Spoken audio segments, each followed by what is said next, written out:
Hello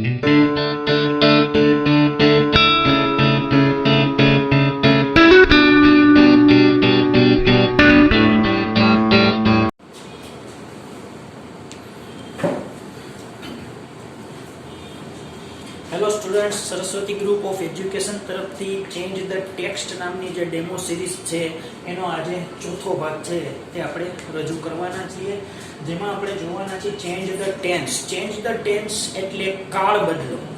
બરાબર, તો આપણે જ્યારે 10મા ધોરણની શરૂઆત કરેલી ત્યારે સૌથી પહેલા આપણે ટેન્સ જ કરાવેલા હતા. ટેન્સ છે તે કુલ 12 છે, પણ તેમાંથી 3 છે તે આઉટ ઓફ કોર્સ છે. તે 3 જે આઉટ ઓફ કોર્સ છે તેમાંથી એક છે ચાલુ ભવિષ્યકાળ એટલે કન્ટિન્યુઅસ ટેન્સ, એટલે કન્ટિન્યુઅસ સિરીઝમાંથી એક એટલે ચાલુ ભવિષ્યકાળ, અને 2 ચાલુ પૂર્ણકાળ છે એટલે કે ચાલુ પૂર્ણ ભૂતકાળ અને ચાલુ પૂર્ણ ભવિષ્યકાળ. બરોબર, તો આ 3 કાળ છે તે આઉટ ઓફ કોર્સ છે. ફરીથી એકવાર તેની યાદી કરી લઈએ. એક ચાલુ ભવિષ્યકાળ ધ કન્ટિન્યુઅસ ફ્યુચર ટેન્સ, અને 2 કાળ જે આઉટ ઓફ કોર્સ છે તે છે ચાલુ પૂર્ણકાળ એટલે કે the continuous perfect past tense અને the continuous perfect future tense. તો બાકીના જે કાળ છે તે આપણે ઓન છે, આપણા કોર્સમાં છે. પરંતુ સ્વાભાવિક રીતે ચેન્જ ધ ટેન્સની જ્યારે વાત કરીએ ત્યારે ચેન્જ ધ ટેન્સના સંદર્ભમાં મોટે ભાગે જે 5 કાળ છે તે જ પૂછાયેલા હોવાનું અત્યાર સુધીમાં જોવા મળેલું છે. તેમાં 3 સાદા અને 2 ચાલુ. બરોબર છે, તો 3 સાદા કાળ અને 2 ચાલુ કાળ એટલે કે કન્ટિન્યુઅસ. તો સાદો વર્તમાન કાળ, સાદો ભૂતકાળ, સાદો ભવિષ્યકાળ, ચાલુ વર્તમાન કાળ અને ચાલુ ભૂતકાળ. આ 5 કાળ છે તે સૌથી વધુ પૂછાયેલા છે. પરંતુ એનો મતલબ એવો નથી કે આ એક રિવાજ છે કે બીજા કાળ નો જ પૂછાય. બરોબર, બીજા કાળ નો જ પૂછાય એવું ક્યાંય કોઈએ કીધું નથી. માત્ર આ જોવામાં આવ્યું છે, એવો એક અભ્યાસ અથવા તો તારણ તમારી સામે રજૂ કરવામાં આવેલું છે. બરોબર છે, એટલે ખાસ વાત આપણે અત્યારે અહીંયા એટલે મેન્શન કરેલી કે કાળ છે તે વ્યવસ્થિત રીતના આપણે વાંચીને જવા. તો તેમાં એક્ટિવનું સૂત્ર શું આવે, પેસિવનું સૂત્ર શું આવે, કયા કાળમાંથી કયા કાળમાં જવું હોય તો આપણે કયા ફેરફાર જોઈએ, એના કીવર્ડ શું આવે. સમજો કાળદર્શક શબ્દોમાં પણ ફરક પડે. તમે સાદા વર્તમાન કાળમાંથી સાદો ભૂતકાળ જ્યારે કરતા હો તો ડેઈલી આવે, તો ડેઈલીનું આપણે યસ્ટરડે કરવું પડે. સમજો ભવિષ્યકાળમાં જતા હોય તો ડેઈલીનું ટુમોરો કરવું પડે. તો કીવર્ડ્સ ઉપર પણ આપણી નજર રહેવી જોઈએ. બરોબર, હવે સ્વાભાવિક રીતે અત્યાર સુધી જેટલા આપણે ડેમો લેક્ચર જોયા જેમાં ચેન્જ ધ ટેક્સ્ટને અનુલક્ષીને વાત કરવામાં આવી છે, એમાં ક્યાંય સ્ટાર્ટ ધીસ વે આપેલું નહોતું. તો આપણને સ્વાભાવિક રીતે પ્રશ્ન થાય કે સર હવે સ્ટાર્ટ ધીસ વે આમાં તો છે, કારણ કે આમાં કાળ 9 છે એટલા માટે. બરોબર, વાસ્તવમાં તો 12 કાળ કહેવા જોઈએ, પણ આગળ 3 છે તે આપણે ડિડક્ટ કર્યા કે જે નથી પૂછાવાના. બરોબર છે, તો હવે આમાંથી શેમાં જવું એ કેમ ખબર પડે, એટલા માટે આપણને કાળ તો જોઈએ જ કે આ કાળમાંથી આ કાળમાં જવાનું છે. બરોબર, એટલે આમાં સ્ટાર્ટ ધીસ વે ની સૂચના ફરજિયાત છે, કારણ કે નહીતર તો ગમે તે કાળમાં ગમે તે ફેરફાર કરી નાખે ને, એટલા માટે આમાં આપેલું છે. હવે જો આપણે શરૂ કરીએ. I always help my father. I have learned the skill of retention from him. He is working in a shop. He doesn't live luxurious life, but we are living with great joy. આ એક સરસ મજાનો paragraph છે. હવે એમાં જુઓ, અહીંયા always આપ્યું છે અને છતાં પણ એનું ભૂતકાળ કરેલું છે. તો આપણા મગજમાં ઓલવેઝ કીવર્ડ્સ છે ને તે સાદા વર્તમાનકાળ સાથે સંકળાયેલો છે. પણ તમે થોડોક વિચાર કરો, તમે એ શબ્દ એમ ન કહી શકો કે તે વખતે તે હંમેશા મંદિરે જતો, તો મંદિરે જતો છતાં હંમેશા એમ થાય કે ન થાય? થાય. એવા અમુક જ શબ્દો છે કે જેને કાળની મર્યાદાઓ છે તેમાં ફેરબદલ કરવાની ફરજ પડે છે. સમજો ડેઈલી છે તો ડેઈલી એટલે દરરોજ. તમે એને પણ ભૂતકાળમાં લઈ જઈ શકો, પણ તમારે સામે પાત્ર જોવું પડે. આપણે એમ કહીએ ગાંધીજી દરરોજ મંદિરે જતા, તો દરરોજનું તો ડેઈલી જ કરવું પડે ને. તો શું મંદિરે જતા એ તમે વર્તમાન કાળમાં લખશો? કારણ કે ગાંધીજી જે વ્યક્તિ છે જે હવે દુનિયામાં હયાત નથી, તો તે શું વર્તમાન કાળ બની શકશે? નહીં બની શકે. તો ત્યાં ભૂતકાળમાં પણ ડેઈલી આવે. તો હંમેશા જ્યારે આપણે કીવર્ડ્સ ચેન્જ કરતા હોય ને ત્યારે જોવું કે વ્યવહારિક રીતે શું બદલે છે, શું નથી બદલતું. બરોબર છે, ઘણા ઓલવેઝ કીવર્ડ્સ પણ બદલવાની ટ્રાય કરે કે ઓલવેઝ તો હંમેશા સાદા વર્તમાન કાળમાં જ આવે. પહેલા ગુજરાતી કરી જુઓ, સાદો વર્તમાન કાળ નહીં, ભૂતકાળમાં પણ આ શબ્દ એટલો જ લાગુ પડે છે. જુઓ, તે હંમેશા લેસન કરતો, તો હંમેશાનું તો હંમેશા જ થાય ને, એમાં તો ઓલવેઝ જ લખવું પડે ને. એ આપણે બદલીને શું બદલવાનું? તો ખાસ ધ્યાન રાખજો, ભાષા છે તે વ્યવહાર છે અને વ્યવહારિકતાને રોજબરોજના જીવન સાથે સંબંધ છે. એટલા માટે આપણે આને પ્રેક્ટિસથી શીખવાની છે, નહીં કે નિયમથી. જો તો આઈ always help my father, I have learned skill, આ બધું જોઈ ગયા બરોબર. એમાં ઓલવેઝ પછી હેલ્પડ આપેલું છે, ઇટ મીન્સ ભૂતકાળ કરવાનું છે. હવે જો ભૂતકાળ કયા સેન્સમાં કરવાનું છે એ તમે સમજો. જે શબ્દ વર્તમાન કાળના છે ને એ ભૂતકાળમાં બદલવાના છે. એટલે જે વ્યવહારે કાળ થતો હશે ને એ થશે બરોબર. સમજો આ પૂર્ણ વર્તમાન કાળ છે તો આની ભૂતકાળ કરવાનો. તો પૂર્ણ ભૂતકાળમાં હેવ લર્ન્ટ માંથી ખાલી લર્ન્ટ આવે ને, ના એમ નથી કરવાનું. આપણે આ હેવ નું ભૂતકાળ મૂકવાનું છે. એટલે પૂર્ણ વર્તમાન કાળમાંથી પૂર્ણ ભૂતકાળ થશે. ખ્યાલ આવ્યો? બધાને આપણે પરાણે મારી મચકોડીને સાદા ભૂતકાળમાં જ નથી મૂકવાના. આપણે માત્ર જે પેલી નજરે જે કાળ વર્તમાન કાળમાં છે તેનું ભૂતકાળ કરી નાખવાનું છે. એટલે તે તેના નેક્સ્ટ સ્ટેપના ભૂતકાળમાં આપોઆપ છે તે ઢળી જશે. બરોબર છે? હવે જો આમાં કેટલા શબ્દ બદલશે તેની એક માનસિક રૂપરેખા આપણે તૈયાર કરીએ છીએ. તો સૌથી પહેલા અહીંયા હેલ્પ છે તે બદલીને આપેલું છે એટલે હેલ્પ. પછી જો હેવ બદલશે એટલે હેડ લર્ન્ટ થઈ જશે. બરોબર. પછી of retention from him, he is, તો અહીંયા આપણે ઇઝ બદલશે. પછી હી ડઝન્ટ, તો ડઝન્ટ છે તો અહીંયા ડઝન્ટ વર્તમાન કાળનો શબ્દ છે તે ડઝન્ટ બદલશે. ત્યાર પછી but we are living with great joy, તો આર બદલશે. તો આટલા શબ્દો બદલશે. હવે તે શબ્દ બદલ્યા પછી તે કાળ કઈ સાદો ભૂતકાળ જ થાય એવું નક્કી નથી બરોબર. પણ આપણે તે વર્તમાન કાળના શબ્દો હતો તેના ભૂતકાળમાં ફેરવેલા છે. આમ એનો મતલબ થાય છે આખે ને આખા કાળ ખેંચીને મારી મચકોડીને બધાય સાદા ભૂતકાળ એવી રીતે નથી કીધું આમાં બરોબર. આ વધારે પડતી ચર્ચા એટલા માટે કારણ કે જો આપણે કારણ વગરના નકામા ફેરફાર કર્યા તો ફકરો 0 માર્ક ઉપર આવી જશે. તો હવે વાત આપણે કરીએ I always help my father. એનું I always helped my father.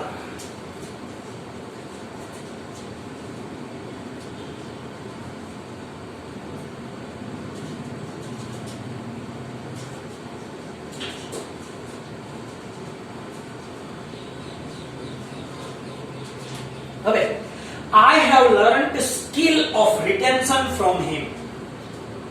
અહીંયા I have નું થશે had. પછી learned નું તો learned જ રહેશે. તો જો આ કાળ સાદો ભૂતકાળ નથી થયો, આ પૂર્ણ વર્તમાન કાળનું પૂર્ણ ભૂતકાળ થયો છે બરોબર. પણ મેઇન ફકરો પણ વર્સેટાઇલ ટેન્સ સાથે જ સંકળાયેલો છે. મેઇન ફકરામાં કે એક જ કાળ છે. તો એને અનુલક્ષીને આપણે જે ફેરફાર કરી છે તે વ્યવહારિક રીતે ફેરફાર થવાનો. એનો મતલબ એવો નથી કે બધાય ક્રિયાપદ આપણે સાદા ભૂતકાળમાં ફેરવી નાખીએ બરોબર. તો જો આનો પૂર્ણ વર્તમાન કાળમાંથી પૂર્ણ ભૂતકાળ થયો, ભલે ને થયું, આમાં વેરિએશન છે જ, મૂળ ફકરામાં જ. હવે જો had learned skill of retention from him, તો પહેલા આપણે તે વાક્ય પૂરું કરીએ.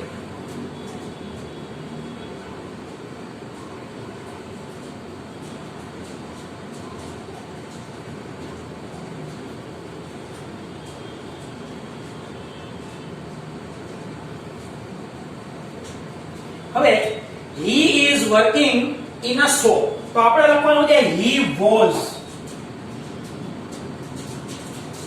working in a shop.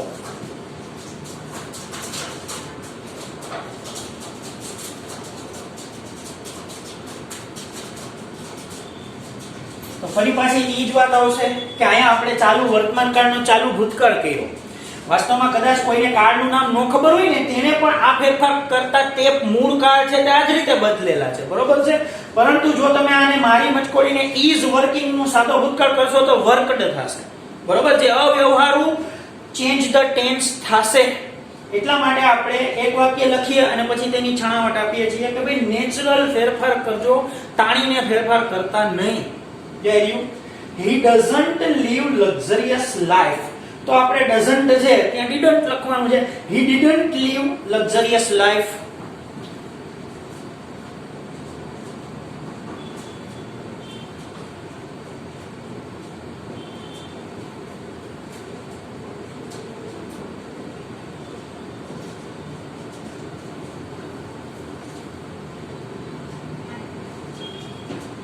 but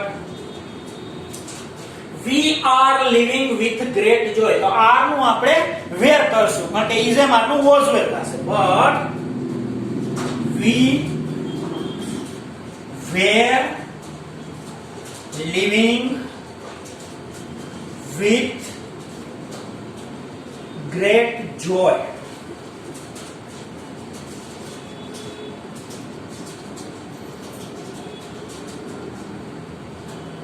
હવે પેલા આખો જવાબ આપણે વાંચી લઈએ. I always helped my father. I had learned skill of attention from him. He is working in a shop. He was working in a shop. He doesn't live luxurious life. He didn't live luxurious life. But we are living with great joy. We were living with a great joy. તો આ એટલા માટે કે આ એક તાળો છે કે આપણાથી કોઈ શબ્દ રહી નથી ગયો, એટલા માટે આપણે પહેલા નીચે લીટી કરી, તે પણ આપણે મનમાં લીટી કરવાનું કીધેલું છે પરીક્ષામાં. અહીંયા ક્યાંય પેપરમાં લીટોડિયા કરવાના નથી. અને પછી આપણે એક વખત સરખાવી જોવાનું છે કે કઈ શબ્દ છૂટી તો નથી જતો ને, બરોબર છે, કારણ કે તે જરૂરી છે. નીચે લીટી કરવાની છે, બરોબર. આ રકમનો પેરેગ્રાફ લખવાનો નથી, સીધો જવાબનો પેરેગ્રાફ લખવાનો છે, નંબર આપી અને નાનકડી સૂચના લખીને. હવે બીજો પેરેગ્રાફ છે તે આપણે પહેલા સહજતાથી વાંચીએ. The boys went for picnic. They stayed there in tents. They jumped into the river. They swam for a long time. તો આ પેરેગ્રાફ છે તે વેન્ટ છે, એના ઉપરથી આપણને ખબર પડે કે આ સાદા ભૂતકાળમાં છે તે લખાયેલો છે. હવે એમાંથી આપણે જવાનું છે સાદા ભવિષ્યકાળમાં. તો સાદા ભવિષ્યકાળમાં જતી વખતે આમાં શું કહેવામાં આવે? The boys will. તો અહીંયા will પછી મૂળ રૂપ આવશે એટલે કે the boys will go એમ આપણે કરશું. હવે આમાં આપણે ભવિષ્યમાં ફેરવવાનું છે. જો, અને તમે જોશો કે આમાં ચારે ચાર ક્રિયાપદ એક જ સરખા છે. ઇટ મીન્સ આ ચારેય બદલશે તે પણ એક સરખો જ કાળ છે તે આપણને મળશે, બરોબર. અહીંયા પાંચેય ક્રિયાપદ અલગ અલગ હતા. ઇટ મીન્સ આપણને અહીંયા પાંચેય કાળ છે તે તેના એક સ્ટેપ ભૂતકાળમાં આપણને મળ્યા. ખ્યાલ આવ્યો? એટલે આ રીતે છે તે ચેન્જ ધ ટેન્સ કરતી વખતે તે જે પૂછવાની રીત છે, જે ઢબ છે, એમાં આપેલા ક્રિયાપદના પ્રકાર ઉપર આપણને ખબર પડે કે તે લોકો આપણી પાસે જવાબ કઈ રીતનો માંગે છે. તો આપણે લખીએ the boys will પછી went નહીં આવે, આપણે શું લખવું પડશે? will go. the boys will go for picnic. આ રીતે આપણે જવાબ લખવાનો છે. તો અહીંયા આપણે આન્સર લખીએ.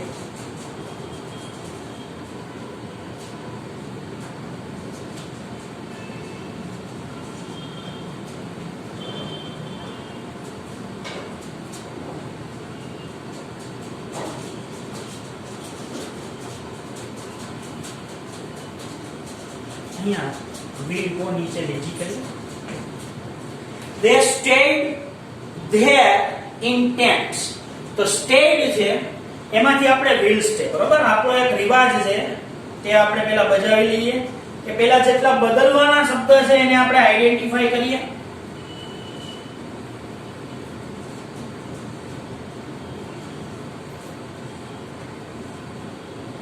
બરોબર. હવે મેં જોઈ લીધું કે આમાં કોઈ શબ્દ બદલશે નહીં.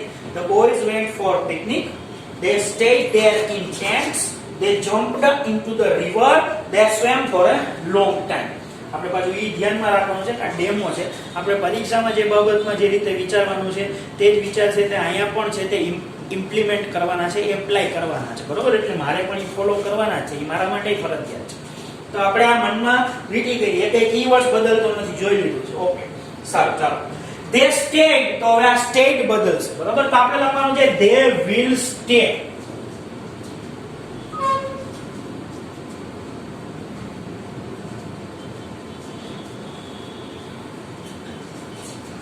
There in tents.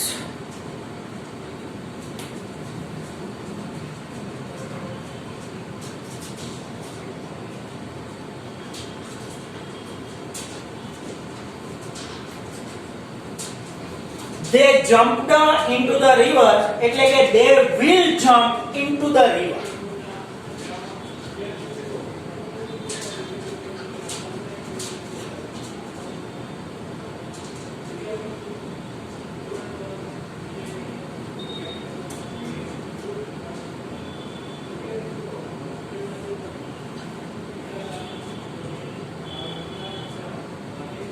They will swim for a long time.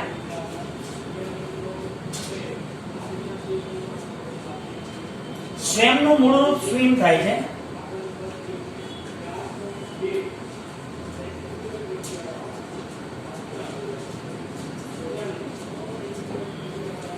તો આ રીતે આપણો જવાબ છે તે માગ્યા મુજબનો સંપૂર્ણ થયો. એકવાર આપણે ટેલી કરીએ. The boys will go for picnic. Okay. They will stay there in tents. Thank you. They will jump into the river. They will swim for a long time. જવાબ આપણો છે કે ડિપોઝિટ થઈ ગયો છે માગ્યા મુજબ. બરોબર, નીચે લીટી કરી દીધી છે, વાત થઈ ગઈ પૂરી. આટલું જ કામ છે તે આપણે ચેન્જ ધ ટેક્સ્ટ ના સંદર્ભમાં ટેન્સ ના આધારે કરવાનું છે. હવે જો ત્રીજો પેરેગ્રાફ જોઈએ. Lata went to an amusement park. She enjoyed the ride by train. She sang songs and danced as well. She also ate snacks. હવે આ પેરેગ્રાફ ભૂતકાળમાં છે, જો વેન્ટ લખેલું છે, તેમાંથી આપણે તેને વર્તમાન કાળમાં કન્વર્ટ કરવાનો છે, કારણ કે આમાં ગોઝ છે એટલે કે એસ કે યસ લગાડેલું છે ત્રીજા પુરુષમાં. તો આપણે સૌથી પહેલા જેટલા શબ્દો બદલવાના છે, કીવર્ડ્સ હોય તો કીવર્ડ્સ, એની એક માનસિક સૂચિ બનાવી લઈએ. તો અહીંયા આવશે vent,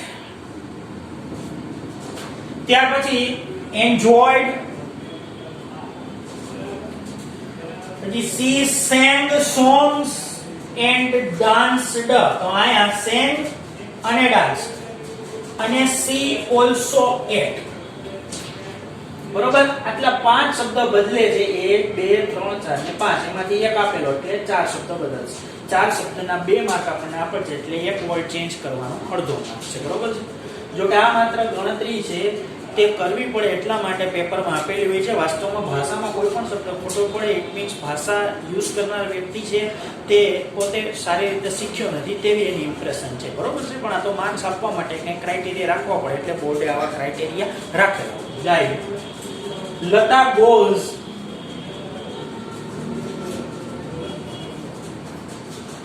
to an amusement park.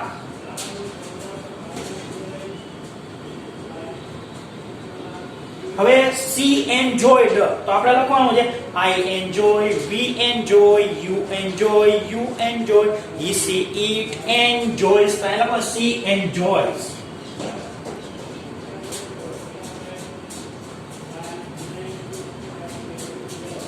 The ride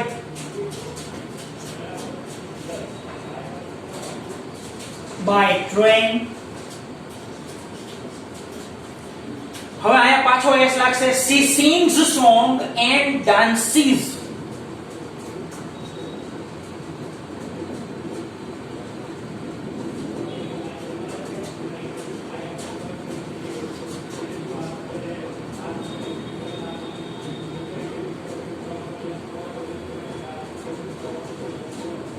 As well. પછી she also ate છે, યા બદલશે she also eats snacks.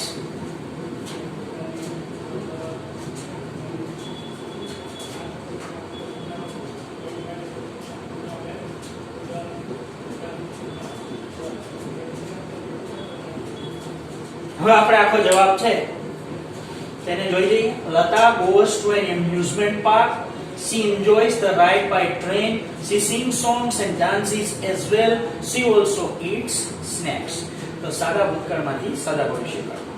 હવે આ બે પેરેગ્રાફ છે તે હોમવર્કમાં છે. તો આપણે આના વિશે કઈ વર્ણન આજે નથી કરવું. બરોબર છે. તમે આ પેરેગ્રાફ વાંચો, તમે નક્કી કરો કે મૂળ પેરેગ્રાફ કયા કાળમાં છે, આપણે વિચારો. ત્યાર પછી આ રીતે લીટી કરો મનમાં. અત્યારે તો રફ નોટમાં તો તમે લીટી કરો તો કઈ ચિંતાનો વિષય નથી. તેમાં લીટી કરો કે કેટલા શબ્દ છે તે એક્ચ્યુઅલી બદલશે. બરોબર છે. ત્યારબાદ શું માંગેલું છે એના આધારે લીટી કરવાની હોય છે, એટલે પહેલા એ જોવું પડશે કે શું માંગેલું છે. જો અહીંયા એટલો તો ક્લુ આપી દો કે ફોલમાંથી ફેલ થયું એનો મતલબ શું માંગેલું છે એ તમે મને રિવિઝનના લેક્ચરમાં કહેજો. બરોબર છે કે શું આમાં આપણી પાસેથી અપેક્ષા છે. પછી કેટલા શબ્દ બદલે છે તે બદલાવેલો પેરેગ્રાફ અને પેરેગ્રાફમાં બદલેલા શબ્દો નીચે સરસ મજાની અંદર. તો અહીંયા 5મો પેરેગ્રાફ જોઈએ. I get up early in the morning, I get ready and go for a walk, I come back and go to school. Start આપવાની છે તેમાં I will થી શરૂ કરવાનું છે. તેમાં પણ આપણે તે નક્કી કરવાનું છે કે પેલો આ મૂળ પેરેગ્રાફ શેમાં છે અને તેમાંથી આપણે શેમાં જવાનું છે. બરોબર છે. તો આ 2 પેરેગ્રાફ છે તે આપણે હોમવર્કના સંદર્ભમાં આપીએ છીએ અને એક ફોર્મલ સૂચના આપી છે કે એક વખત CW-માં એકવાર રફ નોટમાં જવાબ લખવાના છે, તે સેન્ડ કરવાના છે અને રિવિઝનના લેક્ચરમાં તે સોલ્વ કરાવવામાં આવશે. તો આપણે આટલે સુધી રાખીએ છીએ અને પછી પાછા આવતા લેક્ચરમાં આપણે ફરી પાછા આગળના ડેમો લેક્ચર લઈને મળશું. તો અસ્તુ.